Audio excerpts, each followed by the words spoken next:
নমস্কার বন্ধুরা, স্বাগত জানাই আমার এইচটি টেকনিক্যাল এডুকেশন চ্যানেলে। যদি আমার চ্যানেলে নতুন হয়ে থাকো তাহলে সাবস্ক্রাইব বাটনে ক্লিক করে পাশের অ্যারোতে ক্লিক করে অল সিলেক্ট করে রাখুন, যাতে আমাদের নোটিফিকেশান সবার আগে আপনার কাছে পৌঁছে যায়। নমস্কার বন্ধুরা, চলে এসেছি এক্সেলের আরেকটি ক্লাস নিয়ে এবং আজকে তোমাদেরকে ইন্ডেক্স এবং ম্যাচ ফর্মুলা কিভাবে এক্সেলে ব্যবহার হয় সেটাই তোমাদেরকে দেখাবো। তো তার আগে আমি বলে দিই, তো দেখো এখানে আইটেম নেম কিছু দেওয়া আছে, দেখতে পাচ্ছ এখানে কিছু আইটেম নেম দেওয়া আছে এবং তার প্রোডাক্ট আইডি দেওয়া আছে, কিছু রেট দেওয়া আছে।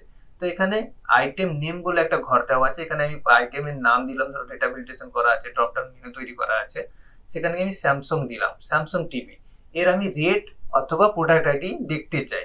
তো এখানে অনেক ডেটা আছে, তার মধ্যে তো আমি স্যামসাংটা সিলেক্ট করেছি, তার প্রোডাক্ট আমি এখান থেকে না খুঁজে আমি কি করব, এইখানে এই যে name item rate slash ID আছে, সেখানে গিয়ে আমি প্রোডাক্ট আইডিটা সিলেক্ট করবো। দেখো স্যামসাং আর প্রোডাক্ট আইডি সিলেক্ট করার সঙ্গে সঙ্গে প্রোডাক্ট আইডি ইজ কত A003। দেখো স্যামসাং এর প্রোডাক্ট আইডি কত A003, এটা আমাকে শো করিয়ে দিচ্ছে সাইটে। তাহলে আমি রেট দেখতে চাই স্যামসাং টিভি, তাহলে আমি প্রোডাক্টে এখানে ক্লিক করে এখানে আমি রেটটা সিলেক্ট করে নেবো। রেটটা সিলেক্ট করার সঙ্গে সঙ্গে দেখো স্যামসাং এর রেটটা শো করছে। এইটাই হচ্ছে তোমার ইন্ডেক্স আর ম্যাচের কাজ। তো ম্যাচ আর ইন্ডেক্স ফর্মুলা ব্যবহার করে এইভাবে আমি সার্চ করে বের করতে পারবো। ধর সাপোজ আবার একটা দেখিয়ে দিই এক্সাম্পল, ধরো এখানে স্যামসাং টিভি আছে, আমি ধর সোনি টিভি রেট কত, এখানে রেটের ঘর আছে, রেট দেওয়া আছে, রেট ইজ দেখো যে 28,000 টাকা। তাহলে স্যামসাং এ সোনি টিভির কত রেট, দেখো 28,000 টাকা। তাহলে বুঝতে পারছো। এর আবার প্রোডাক্ট আইডি চাইলে তো আমি প্রোডাক্ট আইডি দিলাম, প্রোডাক্ট আইডি কত দেখাচ্ছে A004, দেখো স্যামসাং এর প্রোডাক্ট আইডি। এইটাই হচ্ছে ইন্ডেক্স আর ম্যাচ ফর্মুলা ব্যবহার করার ফলে এইরকম আমাকে রেজাল্ট শো করছে। তো এইটাই আজকে তোমাদেরকে দেখাবো কিভাবে আমি এই প্রোডাক্টটা তৈরি করলাম, এই ফর্মুলাটা তৈরি করলাম। তো তার জন্য আরেকটা আমি শীট তৈরি করে রেখেছি এবং সেখানে আমি অলরেডি আগে থেকে ডিজাইন করে রেখেছি এবং এটা টোটালি ব্ল্যাক। তো আজকে তোমাদেরকে দেখাই, প্রথমত আমাকে এখানে নেম অফ আইটেমের নামগুলোকে নিয়ে আসতে হবে, তার জন্য আমাকে ডেটা ভ্যালিডেশন করতে হবে। তো ডেটা ভ্যালিডেশন আশা করছি তোমরা প্রত্যেকেই জানো, তবুও আরেকবার দেখিয়ে দিচ্ছি, কারণ আমার আগের প্রত্যেকটা ভিডিওতে প্রায় ডেটা ভ্যালিডেশন করা আছে। তো এই ঘরটাকে সিলেক্ট করে আমি ডেটাতে সিলেক্ট করবো, ডেটাতে আছি, অনেক সময় হোমেও থাকতে পারি, সেখান থেকে আমাকে ডেটাতে আসতে হবে, তারপর ডেটা ভ্যালিডেশন থেকে যে ডেটা ভ্যালিডেশন অপশনটি আছে সেখানে সিলেক্ট করব। সিলেক্ট করার পরে অ্যালাউর ঘরে গিয়ে আমি এখানে লিস্ট সিলেক্ট করব। লিস্ট সিলেক্ট করার পরে সোর্সের ঘরে সেই লিস্টগুলোকে তুলে দেবো। কারণ নেম আইটেমগুলো আমার সেখানে লাগবে, তার জন্য আমি অ্যাড করে দিলাম, ওকে করে দিলাম। দেখো ডেটা ভ্যালিডেশনের সমস্ত ডেটা আমার চলে এসেছে, দেখতে পাচ্ছ। ওকে, তবে ক্লিক করে দিলাম। এরপরে আমার এখানে দরকার প্রোডাক্ট আইডি এবং রেট, কারণ এখানে প্রোডাক্ট আইডি চুজ করলে এখানে প্রোডাক্ট আইডি শো করবে, এখানে রেট চুজ করলে রেট চাইবে। তাহলে এখানে আমার ডেটা ভ্যালিডেশনের দুটো দরকার, প্রোডাক্ট আইডি এবং রেট। আর তার জন্য এখানে সিলেক্ট করে সেই ডেটাতে যাব, ডেটা থেকে তোমার ডেটা ভ্যালিডেশন থেকে আবার ডেটা ভ্যালিডেশন এবং অ্যালাউ থেকে লিস্টে ক্লিক করব। লিস্টে ক্লিক করার পর আমার সোর্সে গিয়ে এখানে ম্যানুয়ালিও লিখে দিতে পারি, অথবা আমার এই দুটো দরকার, এই দুটোকে আমি সিলেক্ট করে দিলাম, সিলেক্ট করে ওকে করে দিলাম, হয়ে গেল। এখানে দেখো প্রোডাক্ট আইডি এবং রেট দুটোই চলে এসেছে। এবার আমি ধরো সাপোজ এটাকে সিলেক্ট করলাম, ধরো স্যামসাং টিভি, তার ধরো রেট চাইলাম, রেট শো করালাম, কিন্তু এখানে শো করছে না কেন, কারণ এখানে আমার ফর্মুলাই বসানো নেই। এবার এখানে আমার দরকার ধরো যে এখানে রেটটা, রেট ইজ দরকার, অথবা প্রোডাক্ট চাইলে প্রোডাক্ট আইডি ইজ। তাহলে এখানে কিভাবে করবো না, এই ঘরে যেটা থাকবে এই ঘরে সেটা যেন শো করে, তার জন্য আমি এখানে এই ঘরে ইকুয়াল চিহ্ন দেবো, ইকুয়াল চিহ্ন দিয়ে এই সিম্বলটা দিয়ে দেবো, এন্টার মেরে দেবো। দেখো রেট শো করছে। এবার এখানে যদি আমি প্রোডাক্ট চাই, প্রোডাক্ট দেখাচ্ছে। এবার আমি চাইছি রেট ইজ বা প্রোডাক্ট ইজ, এখানে আগে ইজ লাগাতে চাইছি। তাহলে কি করব, এই ফর্মুলা এই যে সেলটা আমি সিলেক্ট করেছি তার সঙ্গে আমি কি করব, অ্যান্ড দিয়ে দিব। অ্যান্ড দেওয়ার পরে আমি কি করব, ডবল কোটেশনের ভিতরে একটা স্পেস দেবো, একটা স্পেস লাগবে, আবার ডবল কোটেশন দিয়ে দিব।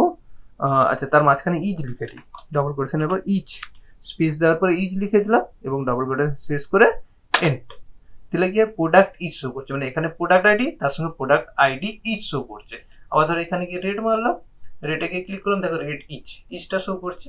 এটা দিতে পারো নাও দিতে পারো, এটা ফর্মুলার সঙ্গে কোনো সম্পর্ক নেই, জাস্ট দেখতে ভালো লাগার জন্য। ওকে, তারপরে চলে আসি এইখানেই আমার মেন কাজ, কারণ এই দুটো যে ম্যাচ করবে, স্যামসাং টিভির রেট ম্যাচ করলেই এখানে রেটটা শো করবে। তাহলে এখানে আমাকে ইন্ডেক্স এবং ম্যাচ ফর্মুলাটা লাগাতে হবে। তার জন্য আমি ফার্স্টে ইকুয়াল চিহ্ন দেবো, ইকুয়াল চিহ্ন দেওয়ার পরে ইন্ডেক্স লিখবো, ইন্ডেক্স ডিএক্স, ইন্ডেক্স, তারপরে ফার্স্ট ব্র্যাকেট শুরু করব। ফার্স্ট ব্র্যাকেট শুরু করার পরে দেখা যাচ্ছে অ্যারে।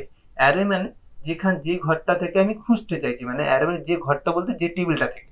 তাহলে এই টেবিলটা পুরো এই বক্সটাকে আমি সিলেক্ট করলাম, এখান থেকে আরো বেশি থাকলে তুমি পুরোটাই সিলেক্ট করবে, সিলেক্ট করে আমি ছেড়ে দিলাম। ছেড়ে দেওয়ার পরে আমি কি করলাম, কমা দিলাম। কমা দেওয়ার পরে এবারে আমাকে ম্যাচ করতে হবে, মানে আমি তো ইন্ডেক্সটা দিয়ে দিয়েছি, ইন্ডেক্সে পুরো ডেটা পুরো টেবিলটাকে সিলেক্ট করে নিচ্ছি। এরপরে আমি দেবো ম্যাচ, MATCH, ম্যাচ ফর্মুলা দিলাম। ম্যাচ ফর্মুলা দিয়ে আবার ব্র্যাকেট শুরু করলাম। ব্র্যাকেট শুরু করার পরে লুকআপ ভ্যালু, লুকআপ ভ্যালুর কথাটার অর্থ হচ্ছে তোমার যে ডেটাটা থেকে আমি খুঁজবো, মানে যে ডেটাকে সিলেক্ট করলে সেই ডেটারই রেট বেরোবে। তাহলে এখানে আমি কোন ডেটাটা খুঁজবো না, স্যামসাং টিভি। এবার এই ঘরে স্যামসাং টিভি দেওয়া আছে, তোমার এই ঘরে যেটাই থাকবে সেটারই আমি রেট খুঁজবো। ভালো করে মন দিয়ে শোনো। তো এইটাই হচ্ছে লুকআপ ভ্যালু। তাহলে আমি এই ঘরটাকে সিলেক্ট করবো, এই ঘরে স্যামসাং টিভি জায়গায় সোনি টিভি থাকলে সোনি টিভি রেট শো করবে।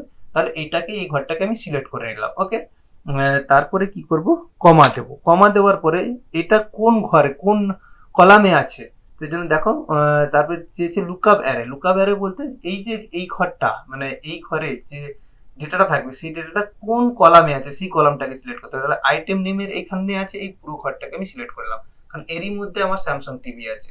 বুঝতে পারলে, এই টেবিলের এই কলামটাকে আমি সিলেক্ট করলাম, দিলে বুঝতে পারবে যে ম্যাচ, যে এই ঘর থেকে আমি এই ডেটাটাকে সিলেক্ট করেছি। ওকে, এবার কমা দিয়ে দিলাম।